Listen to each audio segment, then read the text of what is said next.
that. Is there any open forum, people, for our committee of the whole? No. Then we're going straight to our staff reports, or report in this case. Ms. King. Okay, so good morning. I brought forward a proposed dock bylaw today. In last month's council, the clerk's department brought forward a report which sought to create a commercial dock lease rate for the Port of Honey Harbour docks. Council approved the concept and the rate during this report, and it was mentioned that our Parks and Public Places bylaw has some restrictions for docks, but does not have anything that talks to permits or commercial use of our docks. So which is required for this lease.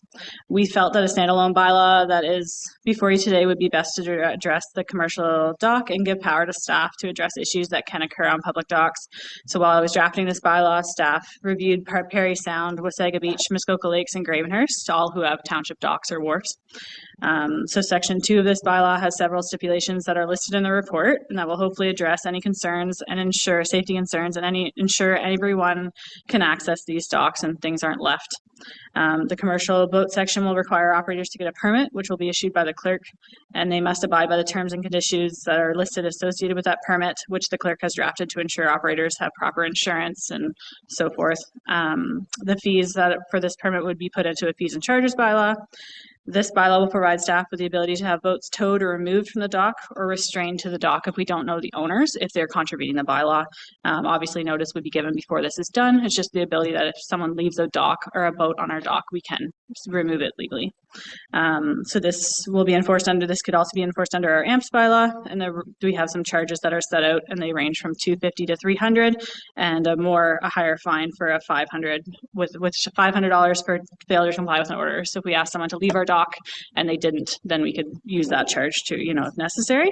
And those rates are similar to the current Parks and Public Places bylaw for all the rest of our parkland now. So yeah, that's kind of where it's at. All right, thank you very much. Now we turn it over to council for questions and discussion. Councillor Hazelton, please. Thank you for your presentation and recommended bylaw. I'm very interested in what you are going to be able to do to regulate the vessel's ability to dump grey water while both at the municipal dock or at waterways in general. I mean, we have a grey water bylaw. We don't seem to be able to enforce it. So I'm very interested in what you're going to be able to do on this front. So through your chair, this bylaw doesn't speak about grey water. As you mentioned, we do have that bylaw from 97 or 95. It's been a while since I thought about grey water, so forgive me if that number's wrong. We'd have to go back to the reports, but this does not deal with grey water. But your page 2 of 12 of the package under environmental considerations, commercial dock permits will regulate a vessel's ability to dump grey water, both at the municipal dock and waterways in general in the community. I was excited by. What? Sorry, if I may, Your Worship? Yes, you may. Okay, thank you. So part of the terms and conditions is that the vessel well docked at our commercial docks are not permitted to dispose or offload their water or wastewater. But it also says within the waterways of the community.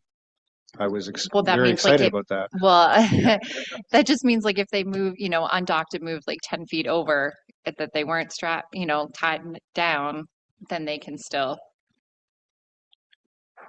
There's not like an official boundary line that we can draw, but it just meant if they move their boat 10 feet out, they can't just start disposing of. So if they can't do it in 10 feet, what about 5,000 feet?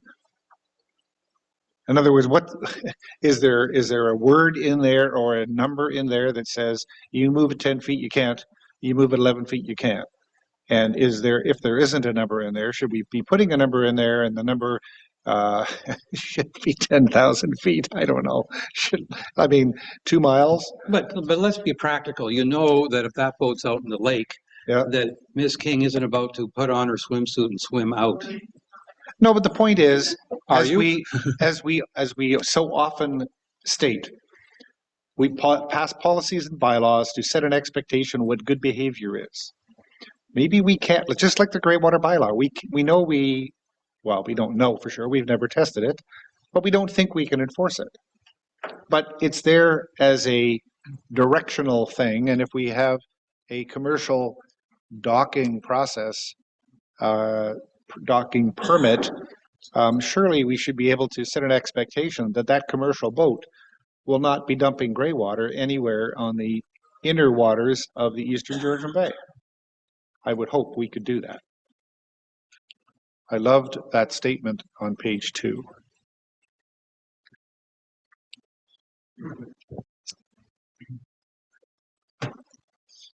I can go back to the terms and conditions and see about what that specific boundary line would look like.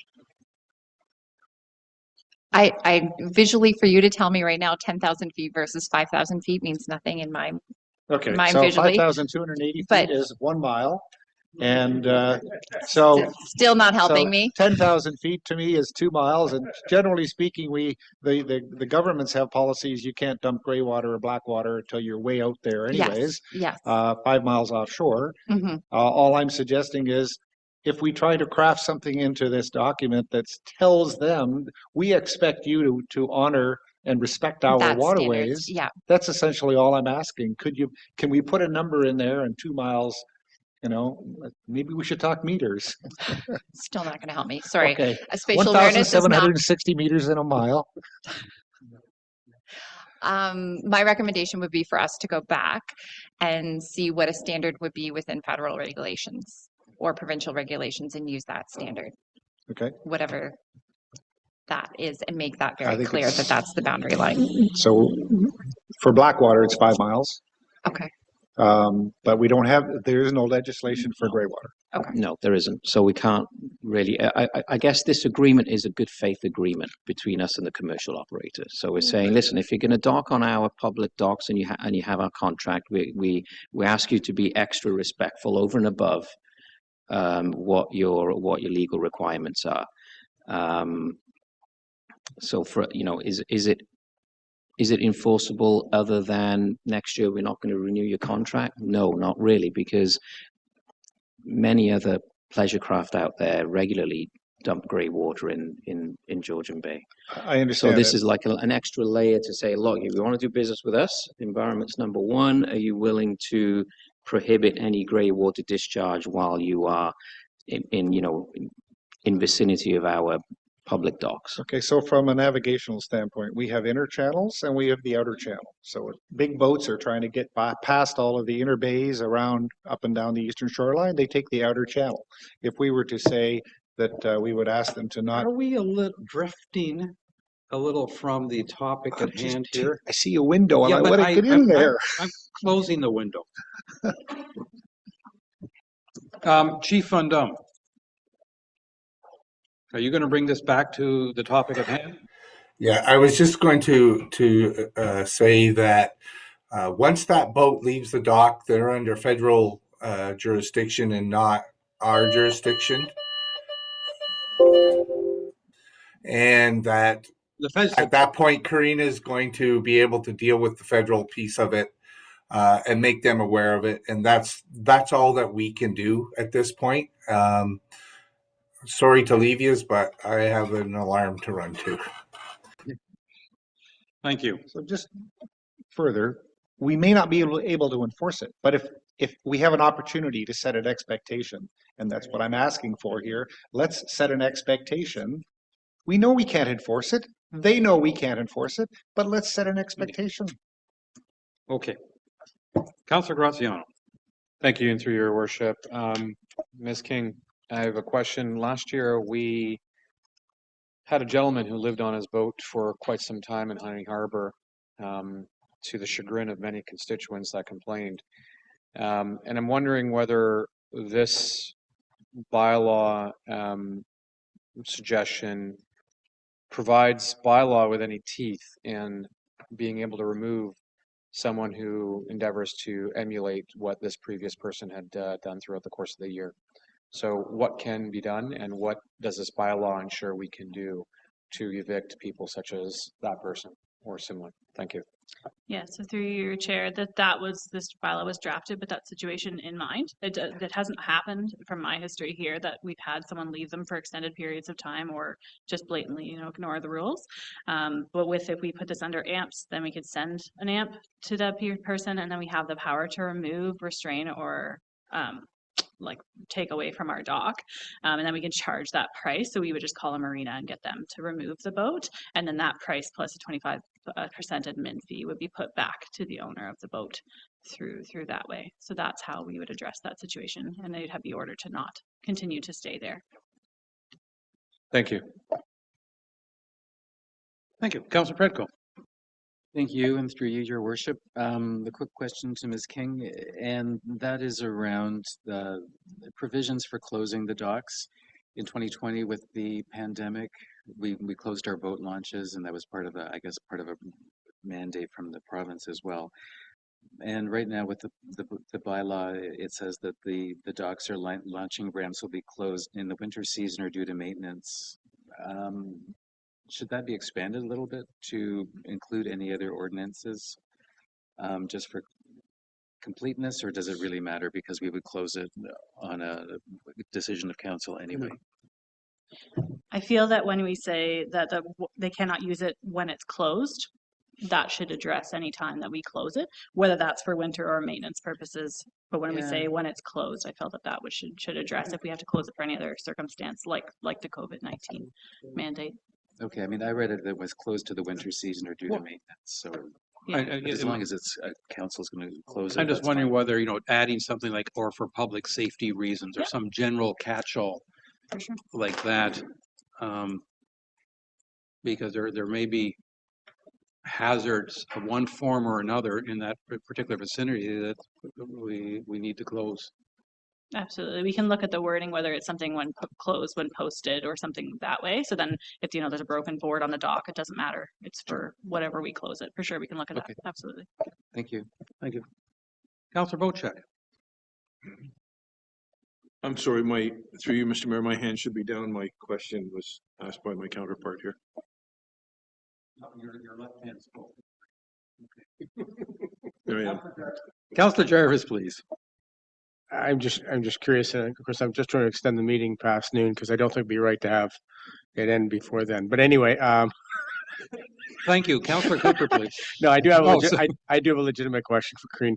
We talk about the towing and removal of boats, which I know is probably going to be very extreme and unlikely. But if we were to tow and remove a boat, where would we tow it or remove it to?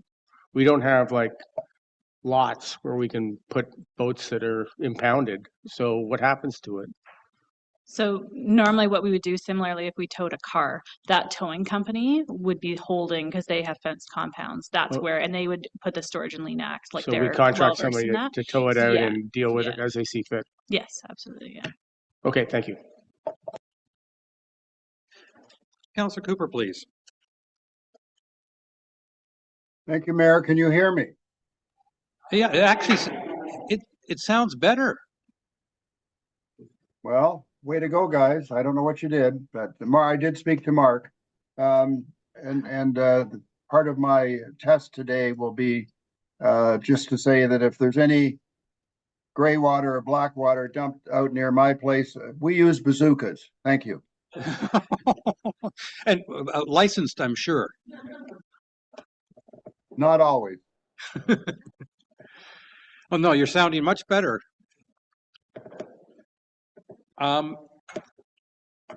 Any other comments or questions? Or Ms. King, is there something we should have asked you that you were just waiting for?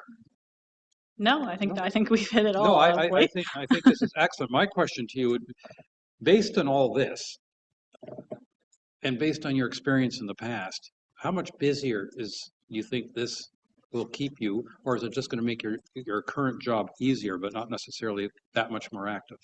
I hope it's going to just make our job easier. It's not very often, even if someone is over, by a couple minutes over that time limit, because all of our docks have posted time limits. Most of them have posted time limits. They have the no swimming, like with the Port of Honey Harbor.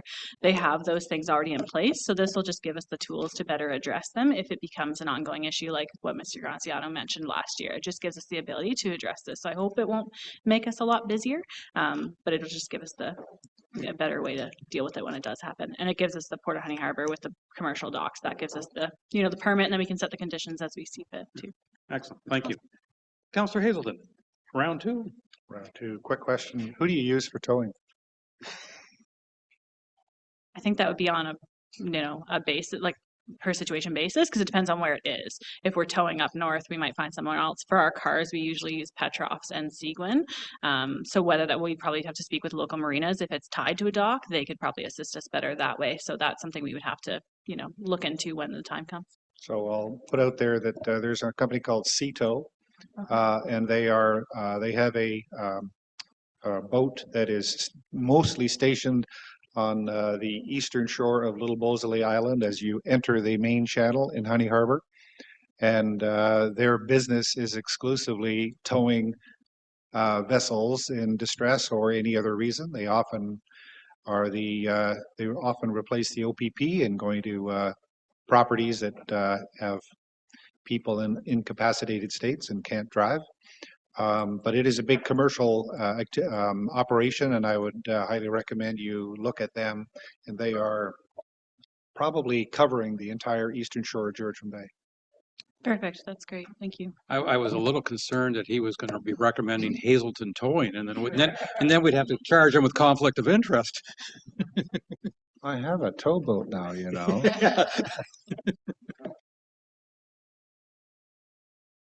Councillor Bocek.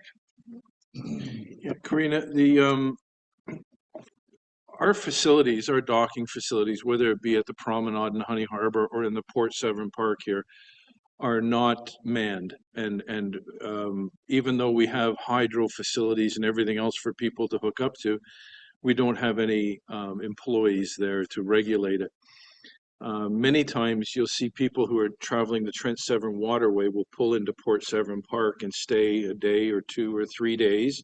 They don't hook up to our services because we don't offer that. But then they get on their way again. So my question to you is, are we going to be using this program as a complaint-based program? In other words, if a guy and his wife are over at Port Severn Park for 3 or 4 days and then they're continuing on the loop, are we going to evict them from there, or are you going to have to receive a complaint from somebody saying, the dogs are barking, they're dumping their gray water, will you come over and do something about this? So how are we going to address how are we going to approach these vessels that are left on docks for more than this specific amount of time allowed? So we are through complaint. We're complaint based. So that would be something that would have to complain. We do patrol, obviously, Port Severn Park for sure, because we're going in through there for parking. So if there was someone that we noticed for there for an extended period of time, that's something we could address with the owners at that time as well. But it's not a guaranteed charge. It would just be a conversation to let them know that's not something they permit at that dock, etc. So it's just to have this bylaw in place in case. Okay, thank you. Are there any other questions, comments, ideas, suggestions, or otherwise? Not even, you're probably got nudged by Councillor Steve. I want to delay the meeting, Jarvis. Well, he's paying me, so. Just one conflict of interest. Just in keeping with some of our other bylaws, I know we'll have a schedule of fees and penalties. Will we have a schedule of docks? I know we've done that with the parking. We've identified what is a township parking lot, but would it be worthwhile for us to maintain that inventory in the policy so residents, or at least councillors and staff, know what are our township docks that are covered by the policy? So through your chair, that's not something that's currently in the bylaw. We don't have a reason yet to list them. Like it's not like we say, see Schedule A, you can do certain things here and there. Most things are just posted on the dock depending on what, some areas are different most of those 2 hours. So I don't know if there's value add for that because then we have to be amending it.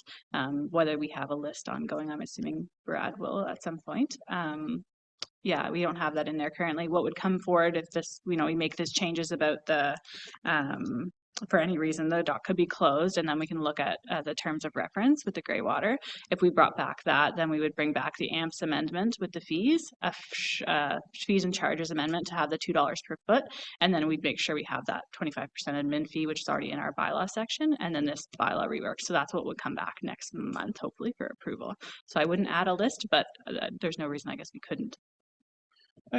I would think, if I may, that we were provided a township asset listing, was it last fall? I can't remember, a little while ago, that I believe included township docks, and just maybe that could be shared with us for our information when you bring this to council, because I think for most of us, a reminder of our docks is useful because we're normally in one corner of the township as opposed to all corners on a regular basis. And so the source of my question is really that rebuilt dock at the bottom of the Go Home River. This is something that is a township dock because the township has taken responsibility for rebuilding it, and people may just need to be aware that they can't fish and can't swim off it. That's kind of where I'm coming from. If it's not obviously a township dock, should there be some sort of means of identifying it?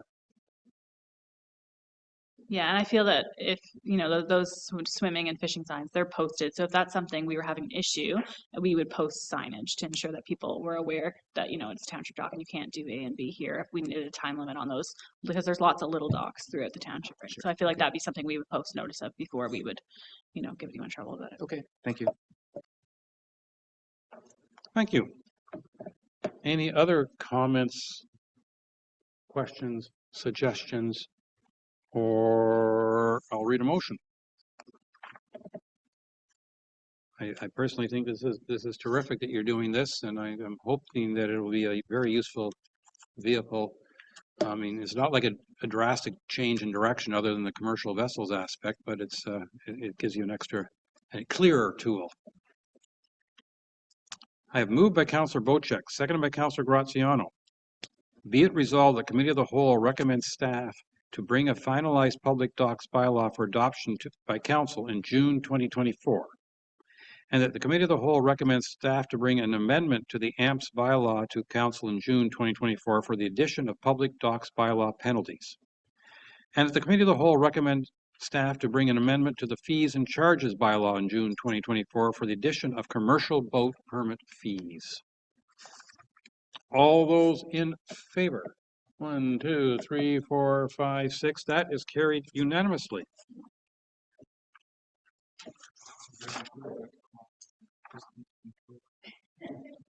I didn't hear me read that. No. It's noted. The final version will come back to council.